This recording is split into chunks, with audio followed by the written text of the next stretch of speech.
R. Kelly threatens to expose Jay-Z. And we creative people, so creative people create. You know, just the idea of having a whole album with myself and R. Kelly was just see how it would come out. An amazing prospect. So we put it together, man. We started coming up and here we are. In 2002, one of the greatest rappers of all time and the man many refer to as the king of R&B decided to make an album together. This album was the first of its kind and indeed the best of both worlds, and they had a sold-out concert at Madison Square Garden.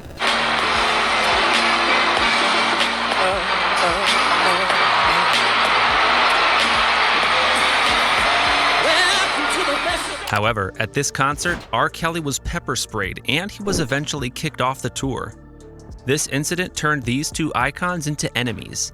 And 21 years later, R. Kelly is threatening to reveal a secret that can put Jay-Z in jail. So where did things go wrong for Jay-Z and R. Kelly? It's like mad scientists in the basement, you know what I'm saying? Jay is real creative, I'm real creative, and it's like you want to get together and mix potions, you know what I'm saying, just to see what happens. That's how the lights were created, you know, the piano and cameras, you know what I'm saying? Before deciding to release an album together, Jay-Z and R. Kelly had already worked together on some songs. And you can't deny that they both had chemistry. R. Kelly featured Jay-Z on the remix of his song Fiesta, while Jay featured Kelly on the song Guilty Until Proven Innocent. Both songs proved that the artists have undeniable chemistry. And in early 2002, Jay-Z and R. Kelly had a press conference to announce that they would be releasing a joint album and also going on a 40-city tour. Titled The Best of Both Worlds, you've got to admit that they couldn't have come up with a better title. This album was one of the first of its kind, but it's Jay-Z and R. Kelly, so of course they couldn't fail. And although Jay-Z would go on to have a spectacular array of joint albums, The Best of Both Worlds is the first joint album he would ever do. The album debuted at number 2 on the US Billboard's 200 chart and sold 223,000 copies in its first week. However, the album was preceded by some controversy. A month before the album was released, a video of R. Kelly urinating and engaging in sexual activity with an underage girl appeared on the internet. Jay distanced himself from the controversy immediately. If he's guilty, I just hope and pray that he get help. If he's not, I wish everybody embrace him. I mean, I wasn't there, you know what I'm saying? Like, I know that. Like, I know I ain't have nothing to do with that, so, you know. The album tour was postponed when R. Kelly was arrested for 21 counts of sexual activities with underage girls. R. Kelly was arrested again in 2003 when Miami police found 12 images of an underage girl on his digital camera. However, the charges were dropped due to lack of probable cause for the search warrant. But despite R. Kelly's legal troubles for sexual abuse with minors, Jay-Z still continued working with him. On October 29, 2004, the Best of Both Worlds tour happened in Madison Square Garden, and this was indeed a groundbreaking moment for hip-hop and R&B. However, the show didn't go as planned. In fact, what if I tell you that this show ended with Jay-Z sued for 75 million quid and R. Kelly at the hospital?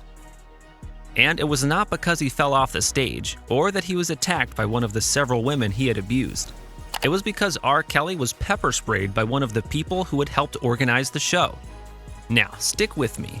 Before we go into full details of what happened that night, it's important you know that the duo had started issues before that night in the Garden. So, the tour began on the 29th of September 2004.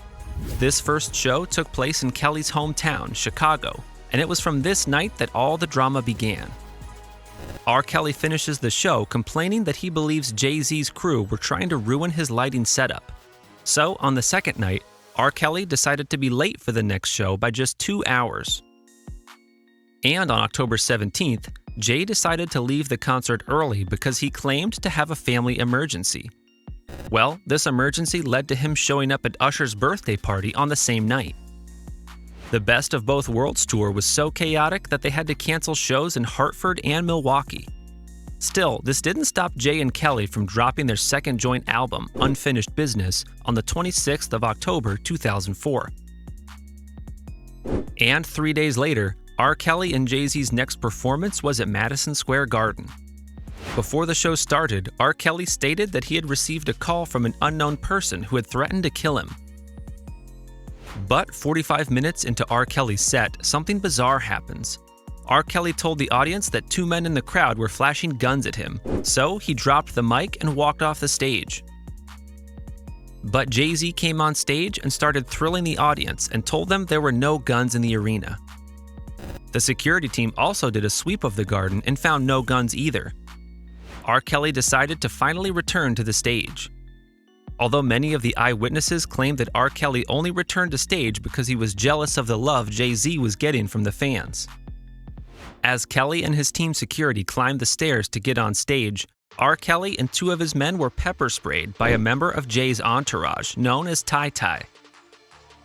Now, Ty Ty isn't just another member of Jay's entourage. I mean, if you're a fan of Jay's music, then I'm sure you already know who Ty Ty is.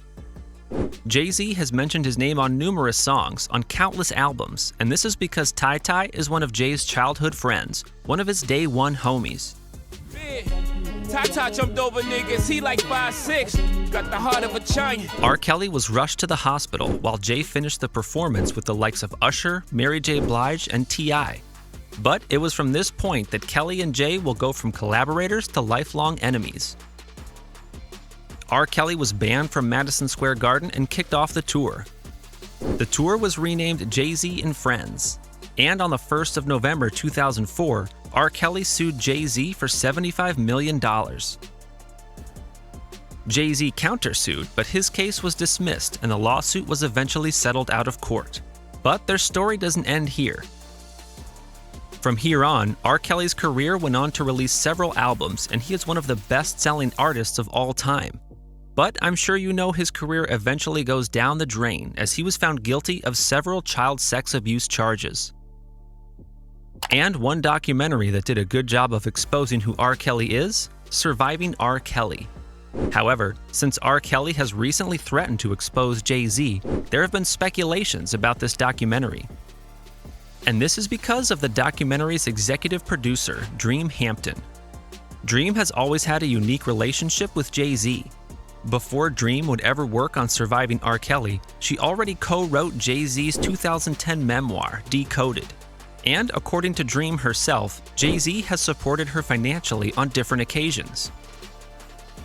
Now, although Surviving R. Kelly was undoubtedly a documentary that was needed and for the right course, some sources are speculating that the documentary also has another ulterior motive.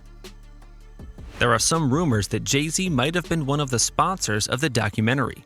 While this is ultimately a good thing, some reports state that Jay also did this to get back at R. Kelly. Because although they did settle out of court, Jay-Z still had to pay Kelly a huge sum of money. And one of R. Kelly's friends, Ronnie Bo, also stated that Jay-Z might have played a major role in ensuring R. Kelly was imprisoned. The media is the most dangerous weapon that the United States have. And he said it's because they can make the innocent look guilty and they can make the guilty look innocent. Ronnie suggested that the media was used to prosecute R. Kelly. You could get so upset that you could fuck up my whole reputation, my image. You could make me look like the worst person on the planet because you control the motherfucking media. Ronnie Bo stated that R. Kelly told him that Jay-Z is a member of the Illuminati and that the organization played a major role in ensuring he was convicted. He basically was saying, Jay-Z with that organization. You know what I mean? Jay-Z, some people say shit about Illuminati. Illuminati is up here, but they got organizations under them who running the music industry. So I want to say Jay-Z with the Illuminati, because I don't know if he that powerful yet. But I believe what Kells told me as far as niggas like Jay-Z fuck with them. You know what I'm saying? And R. Kelly is preparing to launch a new appeal against his conviction and has hired Bill Cosby's lawyer to plead his case. And if R. Kelly gets released, he is threatening to prove that Jay-Z is allegedly guilty for the same crime he was imprisoned for. Now, there have been rumors that Jay-Z was involved with rapper Foxy Brown when she was 15. And this is one of the rumors that R. Kelly is threatening to expose. But it doesn't end here. There have also been two people who claim that Jay-Z is their father. One of them is Letitia Macer, while the other person is Rymir Satterthwaite. Jay-Z has refused to take a paternity test to prove that he isn't Rymir's father. Rymir has since decided to take the matter to the Supreme Court. Some reports claim that Jay has paid Letitia to not take a DNA test with Rymir, as this might prove that they are siblings.